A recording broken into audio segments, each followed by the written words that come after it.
Hello and welcome to What's the Story Ghost? I'm your host Annette. And I'm still Steven. And today we are on episode 31.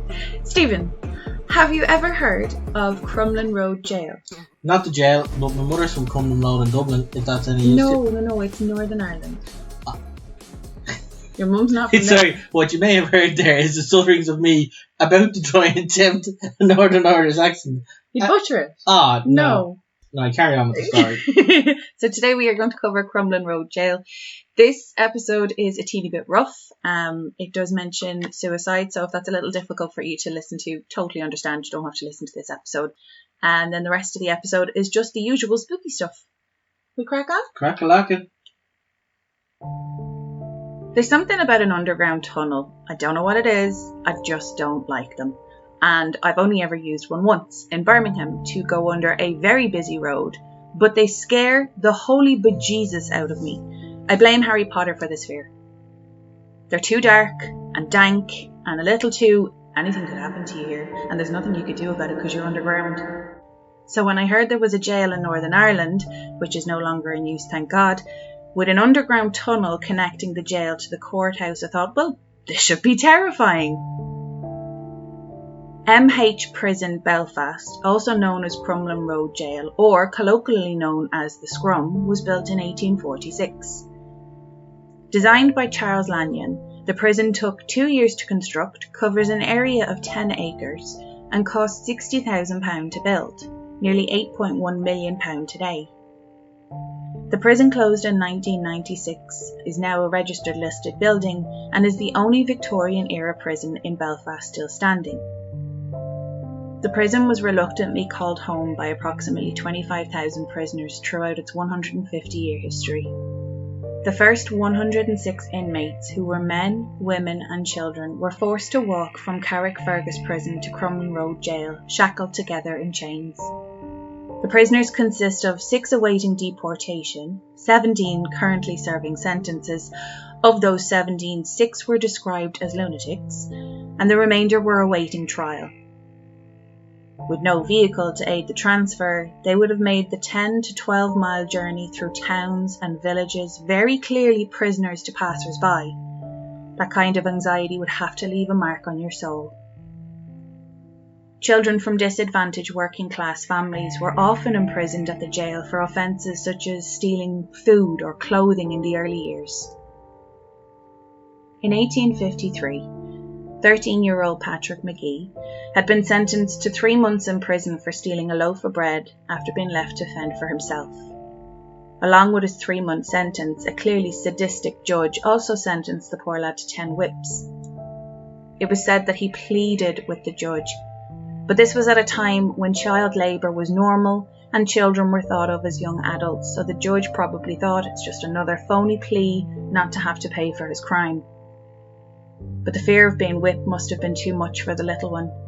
He was sent back to his cell to await his punishment, and when the officers went to retrieve him, he'd used part of his hammock and hung himself in his cell.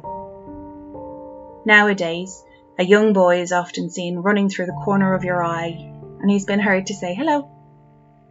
Personally, I think it's harder for children to move on. Babies are born with a sense of wonder and innocence, and it's not until they get out into the big bad world that they lose that. I think this young lad is stuck because he can't quite understand why the people who should have taken care of him failed him so miserably. The flogging room is also a well-known spot for ghostly noises, as well as an apparition of a shirtless man who stands in the room staring at the floor. The layout of the prison was based on the Pentonville Prison, London. Crumlin Road Gaol was the first prison in Northern Ireland to be built according to the separate system, not unlike what we covered in the Eastern State Penitentiary episode. Solitary confinement didn't last long due to overcrowding, especially in the 1970s. As many as 3 prisoners were placed in each cell. Located directly opposite is Crumlin Road Courthouse. The 2 buildings are connected by a tunnel underground. The tunnel served as a transport link between the courthouse and the jail, so that criminals awaiting sentencing were able to move between the 2 buildings in private. This would potentially be their last walk outside of a cell as a free man or woman, possibly ever if your sentence was to be hung. I dread to think what kind of energy has soaked into the stone in the tunnel, from either those who felt an unimaginable sorrow, leaving behind a full home of broken hearts, or those whose only regrets were that they got caught. Also designed by Lanyon, built in 1850 at a cost of £16,500, approximately 2.5 million today, and closed in June 1998. It should be said that the courthouse was built during a time when buildings were built with architectural thought rather than suitability, so please forgive me when I say the building is beautiful, or at least it was. But it was reported by prison wardens that strange things happened inside the tunnel, even when the prison was active. In this tunnel today, a grey figure is commonly seen. The prison being haunted doesn't surprise me in the least. It had a history of carrying out the death penalty. 1854 marked the first execution. Robert Henry O'Neill, a soldier, died 21st of June. His body and 14 others are still buried in unmarked graves within the grounds of the jail. 1961 marked the last execution. Robert McGladdery died on December 20th. He was found guilty of the murder of Pearl Gamble near Newry in County Down. C Wing is home to the famous condemned man's cell. This is where the condemned would spend his final weeks, days, minutes of his life before being taken to be hung. The cell was relatively larger than any of the other cells. It was actually 2 cells combined, because the prisoner in the cell would never be by himself. There would have been 2 officers with the prisoner at all times, but not just supervising him. They'd keep the prisoner preoccupied, playing cards or board games, or just talk to them. The routine was that the prisoner was woken at 5 a.m, his cleric would arrive at 6 a.m, he would then be offered breakfast, but most would forego breakfast to spend more time with their cleric. Next, he'd be brought to the bathroom, which was connected to his cell, so he would have been familiar with this room so far. A belt would have been removed from a unit in the bathroom, like a cupboard with shelving, so the prisoner could be restrained. The belt would be buckled tightly around his waist, and his wrists would then be cuffed to the belt and his collar loosened. By now, it was getting very real for the prisoner. He was expecting to be led out of a cell and walked to the hanging cell. Bear in mind, none of the prisoners knew exactly where the hanging cell was. Some thought it was in D Wing, as that's where the previous executions had taken place, but no one knew for sure. Instead, the prisoner was said to be turned around in the bathroom to face the cupboard. The cupboard was pushed to one side to reveal a door, and through the door was the hanging cell. He'd been sleeping next to the noose that would soon take his life, and he never knew.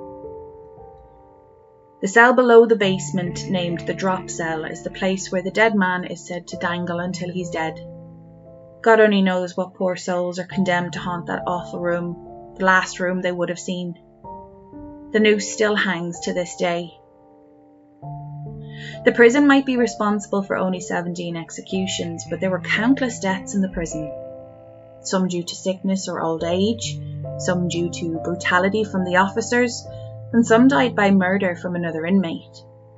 So the prison has a mix of residual energy, left behind by those who were tormented and those who tormented and were truly evil. But some should have never even seen the inside of the prison. In 1914, some of the suffragettes were imprisoned in the jail.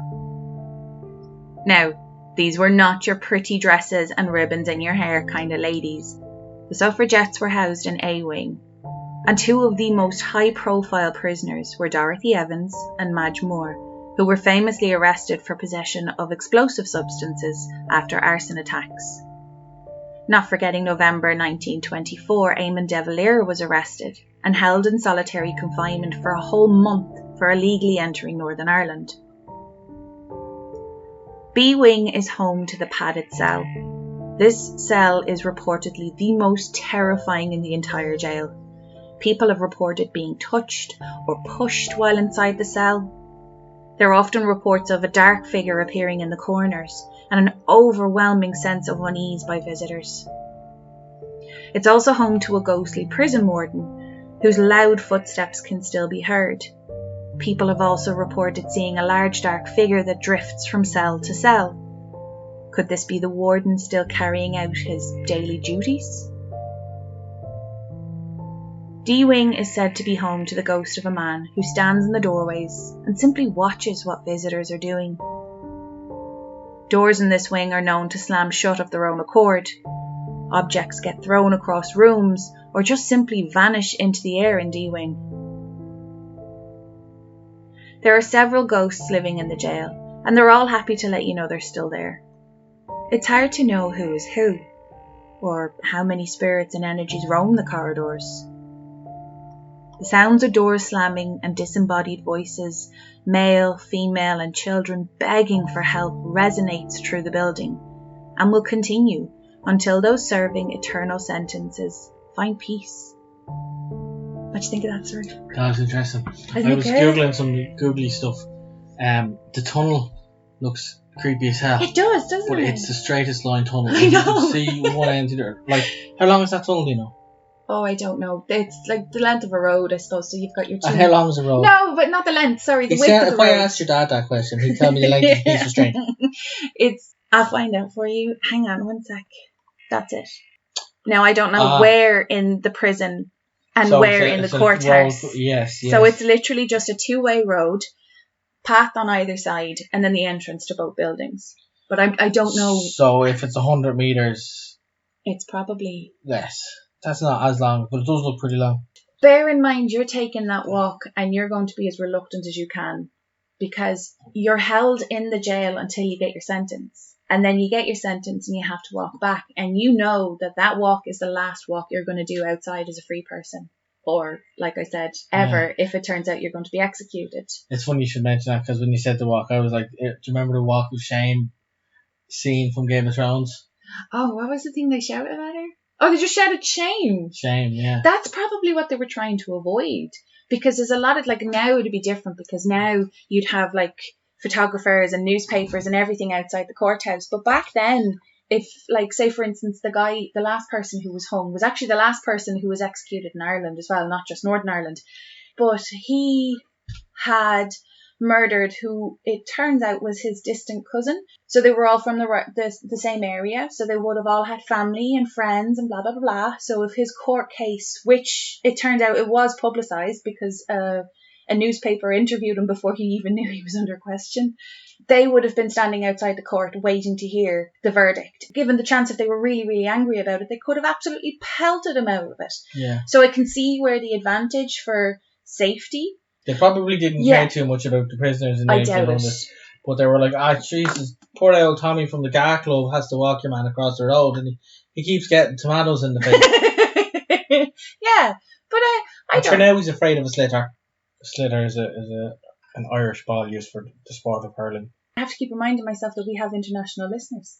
I think Ireland is probably our top downloads, and then after that is the US. Thanks, Mum. So, but I can see where people are listening from, so it's so interesting. And then I'm looking at places. You should specify that you can see what country people are listening. You can't make out, like... Oh, God, no, I can't make out where... No, I can make out, like... so Dublin would be our top listeners. Tana and the Crumlin Road. We can see you in your stripy top. Yeah. No, we can see where. But yeah, that's what a sliotar is. That's the long version of that story. The pictures look pretty cool too. Is it open to the public? Is it a museum? Yes. Very much so. There was a guy there standing beside a coffin in one of the cells. And that looks awfully like Cork City Museum. Because that looks awfully like Cork City Museum jail. Which we have frequented 5 times. Yeah. But it looks like a similar setup. And if it's anything like that, it's pretty cool. You should go visit. Now, I don't think they do... Oh, they might do the one where you wear the headset.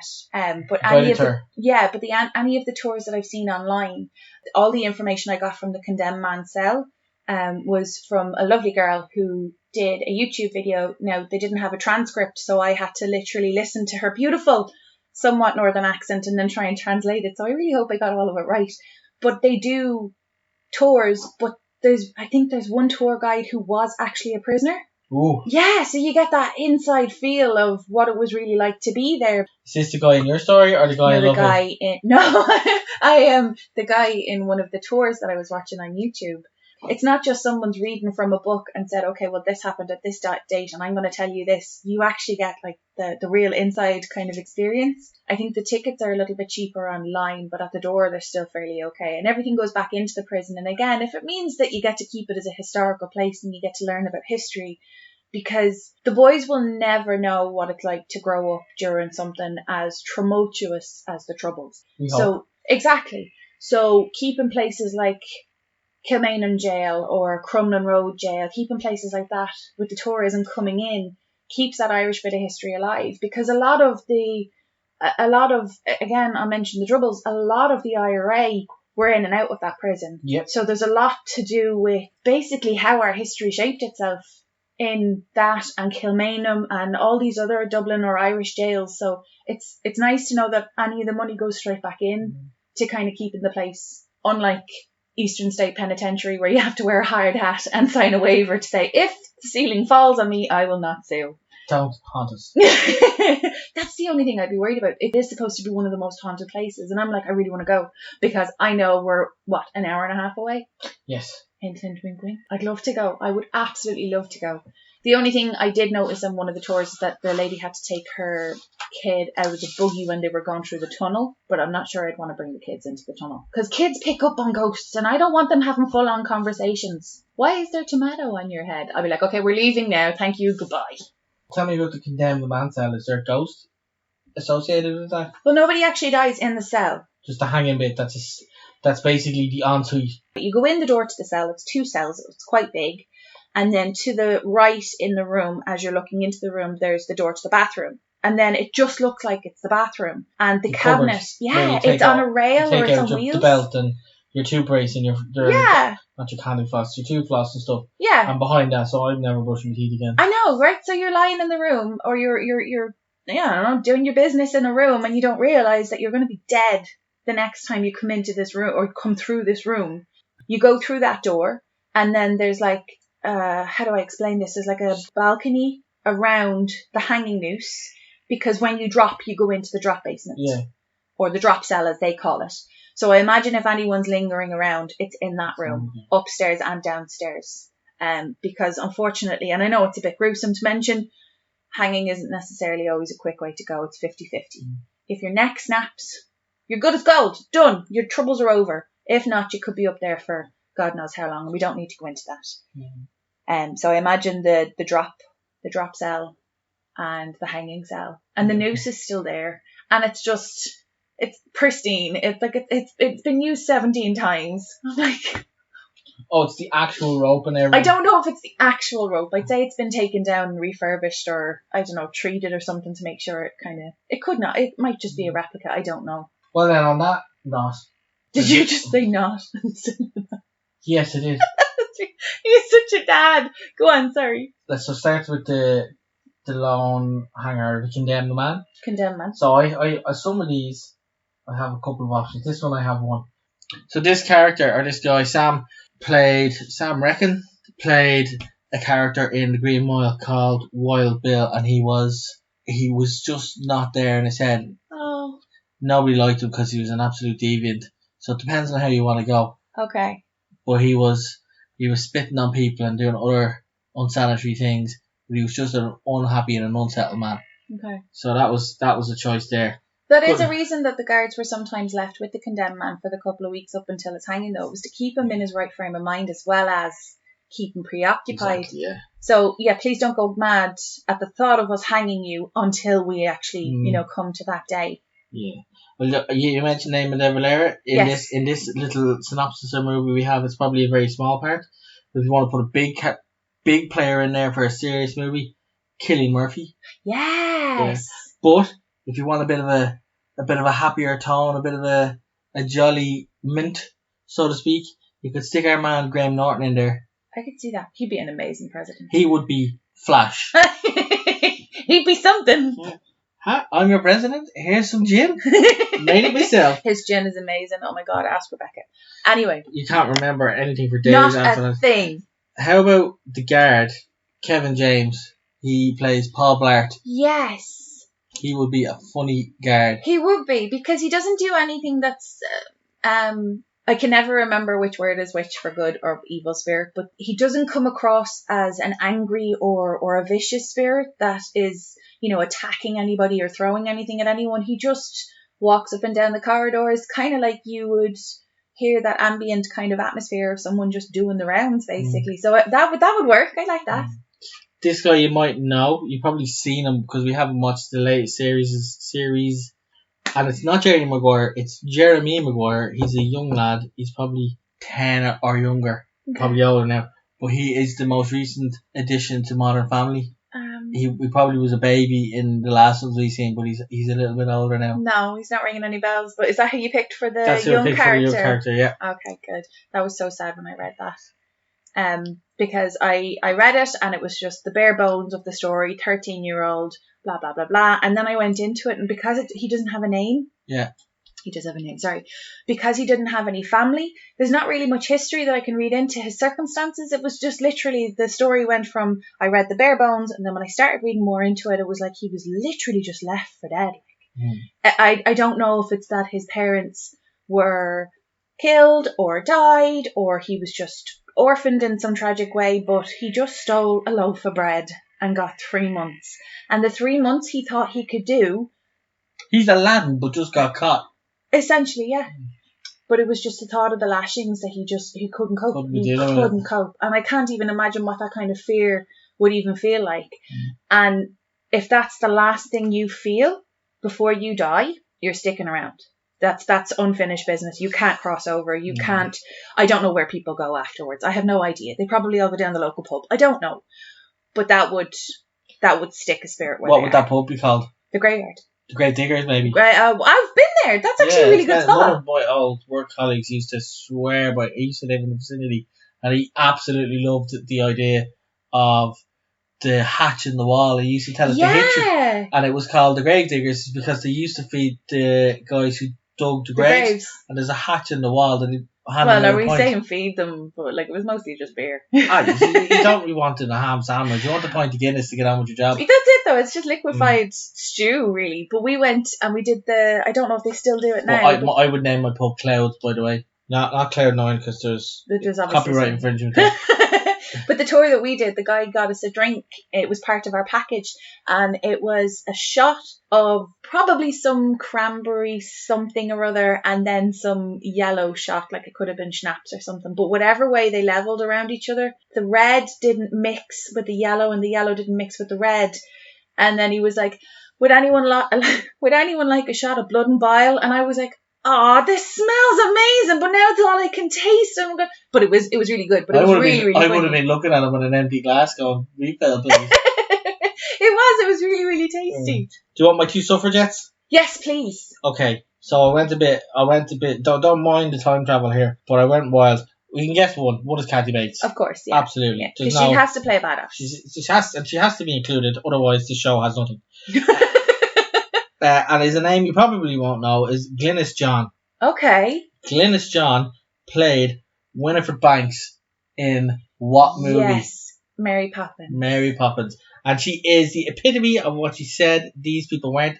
They are not pretty dress and sashes. Yeah. But this woman was a pretty dress and a sash, and she stood up to Mr. Banks. Badass, yeah. So I have respect for that woman. Because Mr. Banks was a scary man. Yes. That was probably the best rendition of characters I think you've ever come up with. Because well, I've been practicing. I was going to say I agreed with them all, but I didn't know who half of them were. But the description, very well put together, like it. 2 thumbs up from this girl. You can't see my thumbs up. My thumbs are up. Have you any questions? I have a question. Why is it called Scrum? Because they all huddle in the centre or something? Or they broke out on the weekends to play rugby? Yeah, I don't know. I think it was like a play on Scum. But it was called Crumlin Road Gaol. I could be wrong. If anyone is from Belfast and can tell me, I'm more than happy to receive the information. Scrumlins. But I think it was something to do with that. It's the same with any episode. If I am ever wrong, tell me. I get my research from. I start with Wikipedia and then go from there because anyone can. I could totally just write in random stuff. Annette is the President of Ireland. It could work, Stephen. Don't look so disappointed. You and Graham Norton, they're leading the nation. With gin in hand, I think we could do it. What? We could? I was going to say, yeah. I was going to say something. No, as far as I know, it was a play on words. I could be wrong, though. Again, tell me if I'm wrong. You are wrong. I have a question. I don't have the answer, but go ahead. Can we go? I don't have the... Yes. I'd love to go. I don't know if I have enough followers. You can't get engaged in this jail. No, we never told anyone our story. So the prison itself has been known to hold big conferences, banquets, big corporate dinners and weddings. And one of the YouTubers was like, oh my God, can you imagine having your wedding here? And I'm like, we were so close to booking Cork jail. So the third time we went to Cork, we always finished off our visits every single year with a trip to Cork Jail Museum. But on the third occasion we went, and long story short, Stephen never asked and I never said yes, because he said, I couldn't think of a better place to bring you to ask you to be my ball and chain. And I fell around laughing. And then a group of, I'd say about 50 tourists walk around the corner, and I'm like, this place is empty. Every single year we come, it's empty. And then the one year you decide to wear your really good slacks and your super shiny shoes. Tie-up shoes, not Velcro. No, tie-up shoes. You looked swanky, and it never dawned on me what was happening, because you're quirky and you like to wear a tie to Sunday golf. I don't know, you're weird. No, golf not you golf, would never wear. I know, I couldn't think of anything. That would destroy my backswing. Not that what would you even do, like? Place. But we've been several times since then, and we were so close, only for we got married in December, and the thought of people not being able to come all the way down to Cork because of potentially bad weather. So we were like, no, we'll just stay in Dublin. But when the girl was like, can you imagine? I was like, yeah, I can totally imagine getting married there. Like, Crumlin Road Gaol is spanky clean. They keep it so well kept. It's white with black railings. It's so pristine. It's absolutely gorgeous. I want to go. Cool, let's do it. Yeah? Yeah. I don't know if I have enough followers on Instagram to do a live stream, but we could definitely record. We're just going to have a look like. We're not, no. No, not like EVPs and stuff, but like obviously to document the fact that we have been somewhere that we did an episode on. Okay. Okay? Yeah. And then we'll go over to the States. That escalated. I don't know which prison I want to go to. I'm like, dear. Waverly Hills, let's go. Okay, we finish up? Say your words. Spending money we do not have. Okay, so thank you so much for listening to today's episode. If you have any questions regarding today's episode or any other episode, you can DM us on our Instagram. It's What's the Story Ghost. And if you have any personal stories and you want to email us, our email is what'sthestoryghost@gmail.com. And on that note, exit jingle. I may have done this one before. I don't even know what it is. Bye. Bye.